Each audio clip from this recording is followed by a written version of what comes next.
ये कोलकाता के श्याम बाजार क्रॉसिंग पर रात के 2:17 का समय था। बारिश अभी अभी थमी थी, हवा भारी थी और सड़कों पर ट्रैफिक लाइट्स की सुनहरी परछाइयां चमक रही थी। बारिश के बाद की उस खामोशी में शहर जैसे अपनी सांसें रोक कर खड़ा था। एक काला डफल बैग सिग्नल के पास गिरा, एक हल्की लगभग अनसुनी सी आवाज के साथ, जैसे गीली सड़क पर कोई भूली हुई चीज रख दी गई हो। कुछ जागते हुए लोगों के लिए ये बस एक और लावारिस सामान था, लेकिन एक आदमी के लिए जो अंधेरे में छिपा देख रहा था, उसी पल सब कुछ बदल गया। उसे वरुण कहते हैं। कम से कम यही नाम खुफिया दुनिया के सबसे अंधेरे कोनों में फुसफुसाया जाता है। उसका आधिकारिक कोड नेम है घोस्ट। वो रॉ का एजेंट है, भारतीय खुफिया सेवा का एक ऐसा साया जिसका नाम किसी फाइल में नहीं मिलेगा। न कोई रिकॉर्ड, न चेहरा, न कोई सुराग। वो एक भूत है, ऐसे मिशनों पर तैनात जो कभी आधिकारिक रूप से हुए ही नहीं।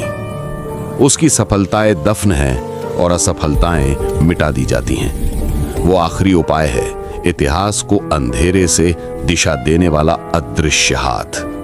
आज रात का मिशन आसान माना गया था, एक पाठ्य पुस्तक की तरह का ऑपरेशन, एक गुप्त वित्तीय रास्ते का पता लगाना जो काले धन को आधुनिक सिल्क रोड के जरिए बहा रहा था।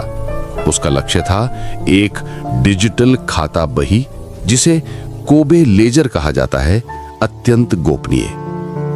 यह रास्ता भारत से जापान तक फैला हुआ था, लेकिन इसकी पहली गांठ यहीं कोलकाता के दिल में थी। वरुण एक जंग लगे लैंप पोस्ट के पास खड़ा था।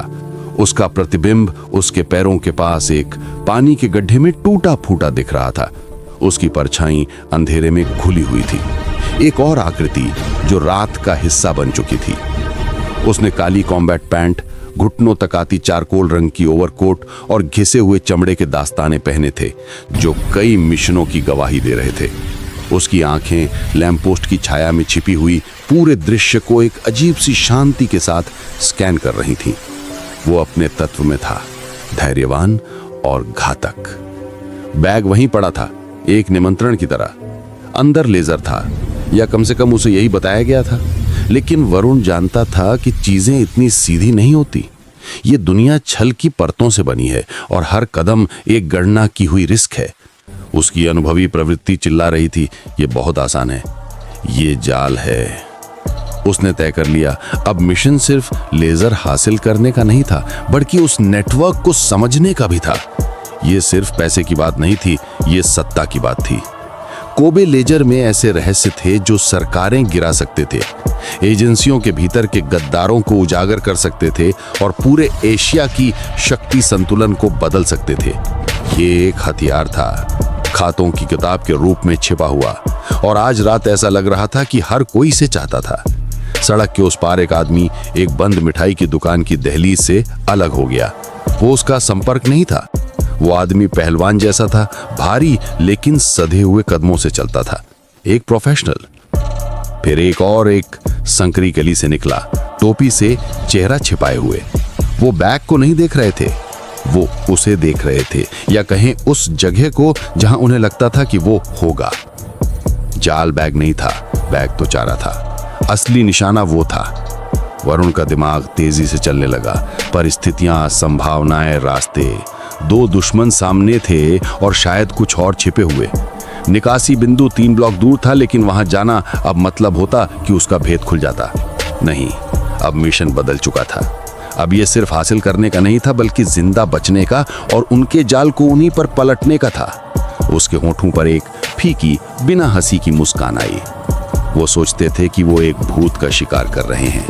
अब वो जानेंगे कि भूत भी शिकार कर सकते हैं। वो एकदम स्थिर खड़ा रहा, अंधेरे में गड़ा हुआ एक पाषाण। उसने उन्हें पास आने दिया। हर कदम के साथ उनका आत्मविश्वास बढ़ता गया। वो उनकी आंखें, उनके हाथ, उनके शरीर की हलचल पढ़ रहा था। वो उनकी कहानी पढ़ रहा था, उनका इरादा। मिठाई की दुकान वाला आदमी अपनी जैकेट में हाथ डालता है। स्टील की चमक साफ दिखती है। समय आ गया था। एक ही तरल गति में वरुण लैंप पोस्ट से हटकर और बगल की गली के गहरे अंधेरे में समा जाता है। वो बिना आवाज के चलता है, सोते हुए शहर में हवा की एक सरसराहट की तरह। शिकारी अब शिकार बन चुके थे। खेल शुरू हो चुका था कोलकाता की बारिश से भीगी धमनियों में, और घोस्ट खेलने को तैयार था।